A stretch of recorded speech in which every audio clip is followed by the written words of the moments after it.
Great again అనే మాగా నినాదం నుంచి పుట్టిన నాయకుడే ప్రెసిడెంట్ ట్రంప్. అమెరికా ఇప్పటికే తిరుగులేని ప్రపంచ శక్తి. ఇక మళ్ళీ గ్రేట్ అవడం ఏంటి అనే అనుమానం ఎవరికైనా వస్తుంది.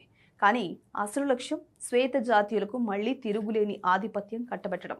మరి ఇప్పుడు అమెరికాలో వైట్స్ డామినేషన్ లేదా అంటే ఉంది. కానీ మునుపటిలా అది తిరుగులేనిది కాదు. ఈ కారణంగానే ట్రంప్ మొదలుపెట్టిన మాగా మూమెంట్కు మెజారిటీ తెల్లవారి నుంచి తిరుగులేని మద్దతు లభిస్తోంది. అందులోంచి పుట్టిందే జన్మత పౌరసత్వ హక్కును తొలగించేందుకు ట్రంప్ తెచ్చిన ఎగ్జిక్యూటివ్ ఆర్డర్.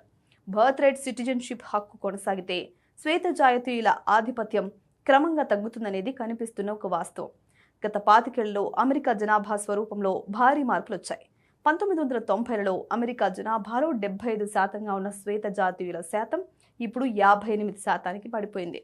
ఇదే సమయంలో లాటినో పాపులేషన్ దాదాపు రెట్టింపై 20% చేరింది. ఆసియా జనాభా కూడా దేశంలోని అత్యంత వేగంగా పెరుగుతున్న గ్రూప్గా అవతరించింది.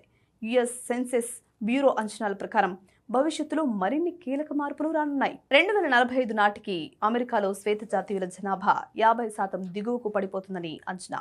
ఇది సాంప్రదాయ శ్వేత జాతీయులను రాజకీయ సామాజిక అభద్రతా భావంలోకి నెడుతుంది.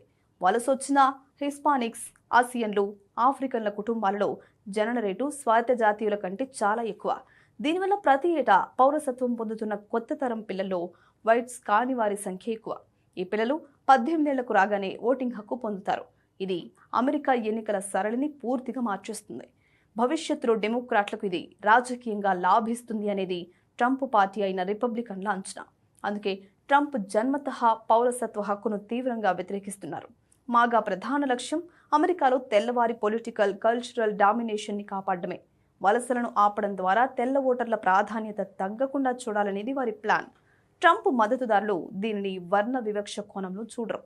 అక్రమంగా దేశంలోకి వచ్చే వలసదారులు ఈ హక్కును దుర్వినియోగం చేస్తున్నారని, చట్టవిరుద్ధంగా వచ్చే వారి పిల్లలకు పౌరసత్వం ఇవ్వడం వల్ల దేశ ఆర్థిక వ్యవస్థపై, వనరులపై భారం పడుతుందని వాదిస్తారు.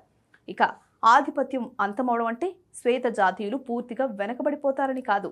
కానీ అమెరికా అధికార కేంద్రాలలో వారి ఏకపక్ష నిర్ణయ అధికారం తగ్గుతుంది. భవిష్యత్తులో అమెరికా ఏ ఒక్క జాతికి మెజారిటీ లేని ఒక బహుళ జాతి సమాజంగా మారనుంది.